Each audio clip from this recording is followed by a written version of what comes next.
Hey guys, welcome to Industry and Economic Development Part 1. This is Mrs. Granquist, and today we have a guest with us to tell you a joke. Here's Wasim. Hi guys. What did the ocean say to the fish? Nothing. It just waved. Okay, go away now. All right, thank you, Wasim, for your help in that. And let's get into the lecture.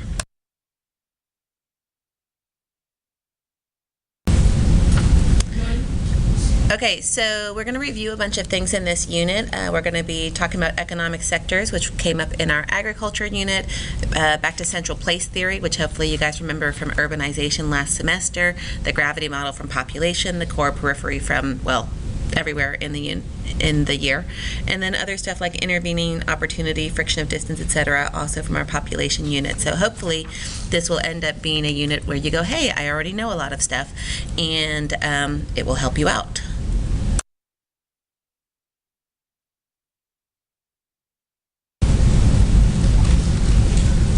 So we're going to start with our economic sectors. As you all remember, hopefully, primary is where you pull the stuff out of the land. Secondary is where you make something with the stuff you pulled out of the land. Tertiary is where maybe you sell the stuff you made that you pulled out of the land. And then quaternary, maybe you are managing it or researching it. And quinary is the high-level research, high-level CEOs, etc. The big thing that we need to know here is of all of these types of activities, primary is the only one that is completely dependent on the resource location. Secondary used to be dependent on location, but now that we are no longer using wind and water power, we are able to place it wherever we wish due to costs, labor, etc. And we'll talk about industrial location models later. Tertiary, quaternary, and quinary, of course, are not dependent on any particular locations. That's the big thing you need to remember on these right now.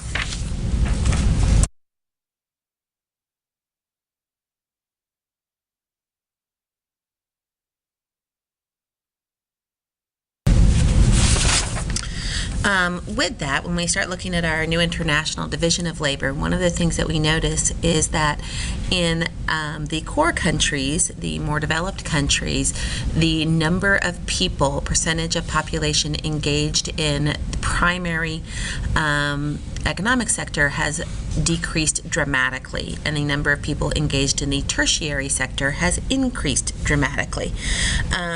In our LDCs, primary, the percentage of people in the primary sector has stayed about the same, although it is beginning to decrease. Tertiary has stayed about the same. Their secondary sector is growing as manufacturing is outsourced from the core countries to look for cheaper labor. So while you still have all of these sectors represented in a more developed country, it is going to be very uneven in the percentages involved in each. In LDCs, you are going to see a dominance in the primary industries, but secondary is growing, and then there's very uneven development in the other sectors of the economy. And you can see various differences within a particular country as well. You may have a particular core region within a country that is very well developed, whereas the periphery of that country is much less well developed and is more focused on the primary sector.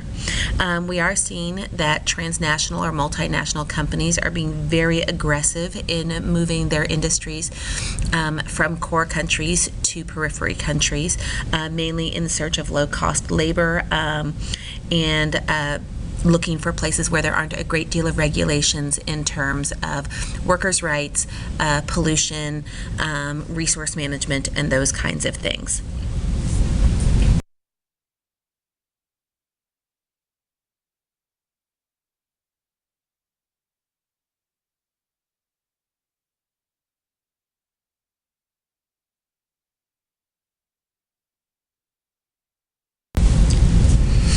So this gets us into the concept of advantage, absolute advantage versus comparative advantage. Absolute advantage just means that you can produce a good or service with fewer resources than anybody else. So you have an advantage in producing that particular resource.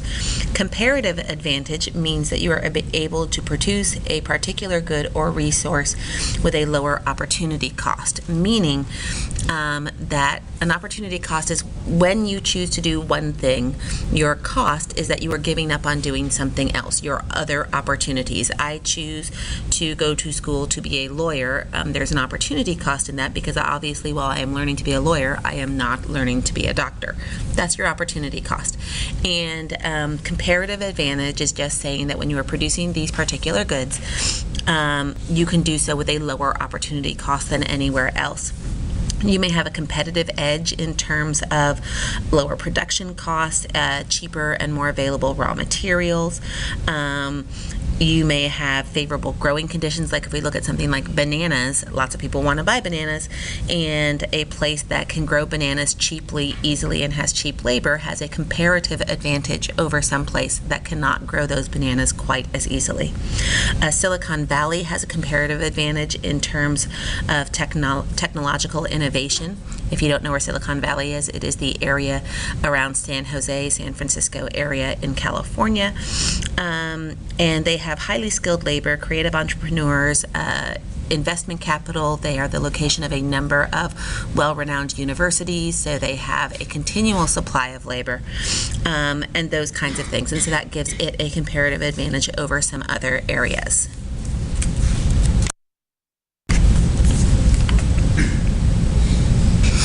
Okay, so looking at factors related to economic development, we're going to start with what we call the factors of production, and traditionally those have been land, labor, and capital. Land being, well, the land, and also stands for any natural resources used in that production. So if you are producing steel, it would be the coal, it would be the iron, it would, etc. All right, capital wealth. This is looking at both the wealth that your company has in terms of their inventories, the machines, their factories, their properties, all of those kinds of things. It also looks at investment wealth. So your ability to invest in your product, research-wise, etc. Labor, human workers, basically the work that people do. You will often see entrepreneurship added to this, so the ability to be able to start a business and to innovate within an industry, and so that is another factor that is often included in the factors of production. So when we go then on to total production and this idea of what's helping us look at economic development, we can look at labor, what food, what clothing, what shelter, etc. does the human component have while the product is being made? How is that product stored? How is it transported? How is it traded? What is the wealth that the consumers have that they are going to then spend on your product, etc., etc., etc. So all of those things then help us determine development in a particular area and economic productivity in a particular area.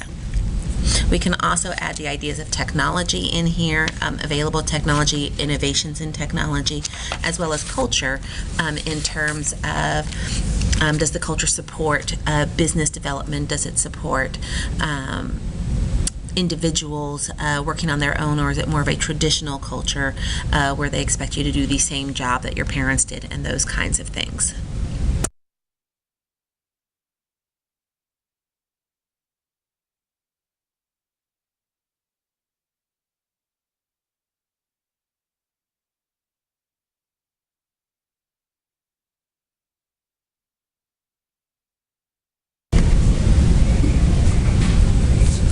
So how do we determine levels of development? So first, if you want to take a moment, click on the link gapminder.org, and when you get to Gapminder, go ahead and click on Gapminder World in the little top button bar, and it's going to show you the relative income development of countries over time. And so take a couple moments, then when you come back, we'll continue this.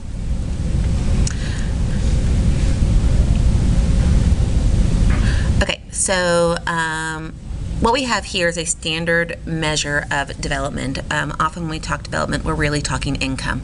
And so we've divided the countries of the world into various categories from high income to low income, and plotted that out on the world. So this type of map, of course, you remember, is called a cartogram, where we are looking at units by country.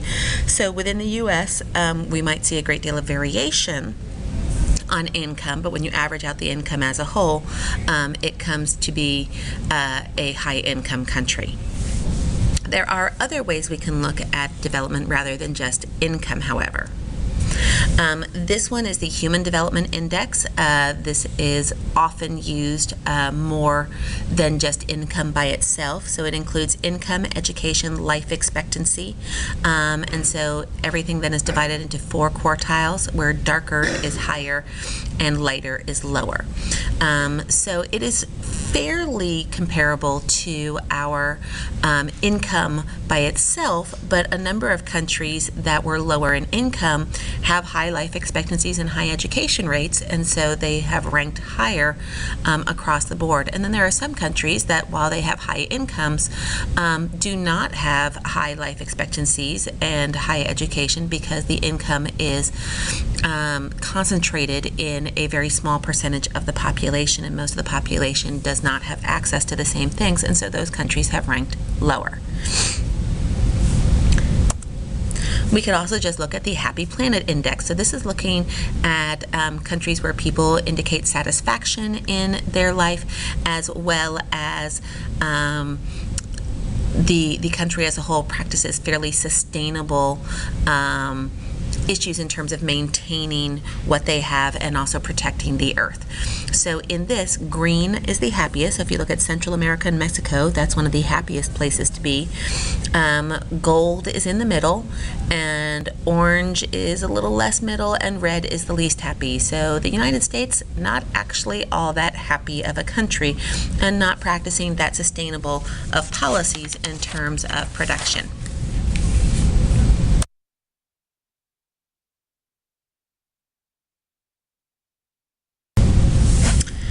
So then, once we have decided how we're talking about development and the types of development that we are looking at, we then have to know, what do we call these things? So we've said multiple times that using first world, second world, and third world is not a good designation, in large part because this is linking back to the old Cold War types of discussions. So the first world were the countries that were aligned with the United States, the second world were the countries that were aligned with the Soviet Union, and the third world were the non-aligned countries. Now, many of the countries that were non-aligned were poorer countries, but Switzerland was also non-aligned, and most people today would not call Switzerland a third world country. So using that as our designation is really not a very accurate one to do. You'll also hear the global north, the global south referred to, kind of that the north is the richer half of the world, the south is the poorer half of the world. This works fairly well, except we do have some significant exceptions in the south, such as Australia. You may hear developed, developing, more developed countries, MDCs, transitional, and LDCs, less developed countries. Those work pretty well. We also have the core, the semi-periphery, and the periphery from Wallerstein's world systems theory. And this, again, is looking at power relationships between these areas. So I would say you're pretty good on using most of these terms, except for our first bullet here. And please avoid using that in any writings that you have.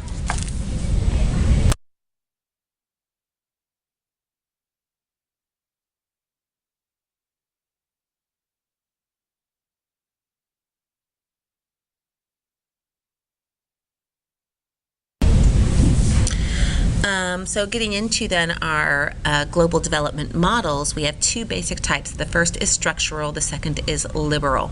So structural development models basically have the idea that the growth of the core is only possible through suppressing the periphery, and therefore the structure of the global economy is such that some countries will always remain poor, where some countries will always remain rich. This particular theories that fall under this. Wallerstein's world systems theory falls under this. The dependency theory falls under this. The dependency model, for example, says that colonial practices created a system by which poorer countries are made dependent, hence dependency, on more wealthy ones, that their export-oriented economies are going to keep them dependent on the wealthier countries for their economic well-being. Liberal theories, on the other hand, basically say that all countries can reach the same stage of development. They just may be going through those stages at different times. Sorry for the bell, but all countries can progress. The big one for here is Rostow's modernization model.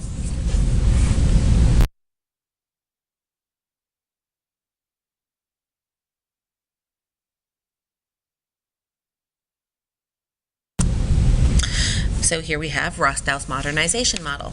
And basically, he looked at 5 stages from the traditional society to high mass consumption, which would be what we have today, and said that all countries can reach part 5. They can reach stage 5, high mass consumption, but they just may not be at the same level or in the model at the same time as other countries, and they may not be going through these at the same speed as others. So our traditional society, we are going to see primitive technology, mainly subsistence economies, barter economies. Barter is when you trade for things rather than spending money on them. The economy is mainly going to be dominated by the primary sector, et cetera, et cetera. Preconditions for takeoff, technology and transport improve. The gradual emergence of greater surpluses then allow you to do more trade and less just subsistence and barter.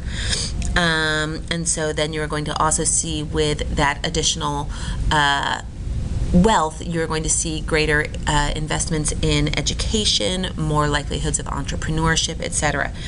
Takeoff, then, this is the stage where economic growth can just, well, take off, that there are no longer any barriers to it. Rapid economic growth, increasingly sophisticated technology, greater wealth, more and more people are leaving the primary sector to move in the secondary sector of the economy.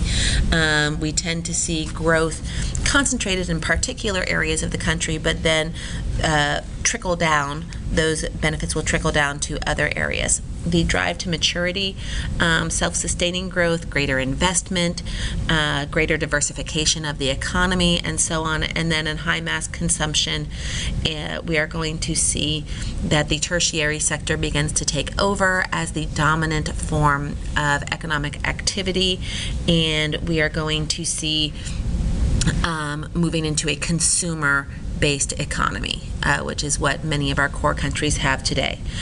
This model is, of course, criticized because a lot of people say, hey, how can you expect all countries to go through these same stages when different regions have very different circumstances, and expecting everyone to go through the same developmental path is, perhaps a bit naive.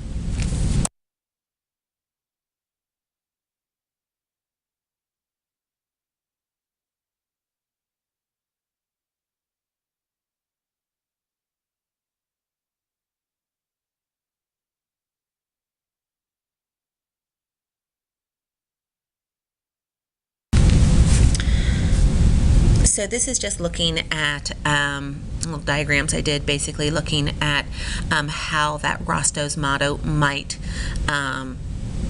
play out in a particular zone. So we have a little trading post on the coast of our imaginary country here, and within the country itself, they're practicing traditional subsistence economies.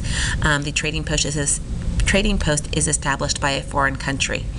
Then through investment by that foreign country, we have more development, mines, plantations, crops produced specifically for export, but most of the country still in subsistence. And then basically looking at our next 3 levels here, you can see the growth of this region, the investment happening in this region, how this region itself is going to stop practicing subsistence types of agriculture and economy economic activities, and instead move into more commercial, and so on and so on, and the growth of the cities and the growth of the region as a whole, to basically then hopefully these benefits would trickle out to the rest of the country.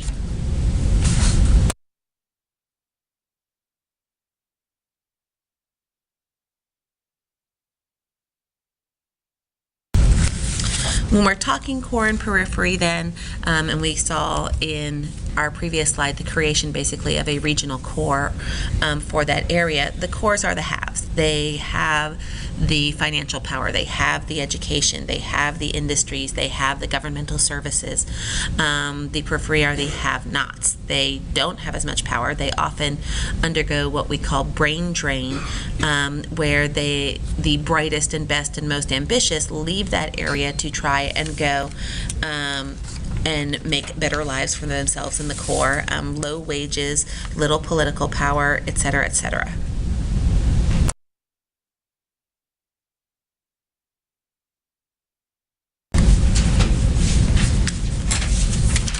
Okay, when we look at something like Wallerstein's world systems theory model, the core, the periphery, and the semi-periphery, what we're really looking at is the core is going to be the regions of the world that have concentrations of employment, capital, and economic control.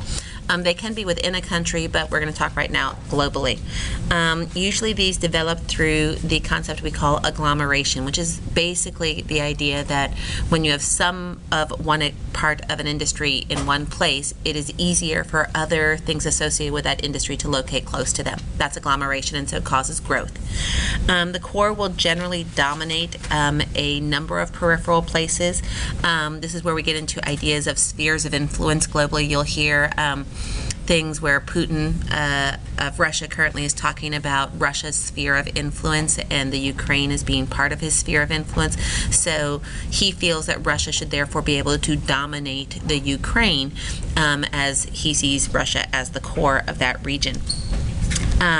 It is generally going to be the area that gets the most raw materials sent to it so that it can manufacture things. It is going to be the area with the highest employment and the greatest level of power. The periphery is going to be the area that gets the that gets to send stuff out of its country and has the least political power, but often the most people. And the semi-periphery is somewhere in the middle. Okay, so here we can see a map of various global cores. What we're looking at here are basically economic organizations. NAFTA as an economic organization, the EU as an economic organization, and then the EAC, although that is not as official a designation. And you can see marked on this map as well are regional cores based around cities. So this is one way to look at the core periphery system, and then our next slide will be another way. So here again we're looking at the areas we would call the global core. So we have North America, Europe, Africa, Japan, North America, Europe, Australia, and Japan.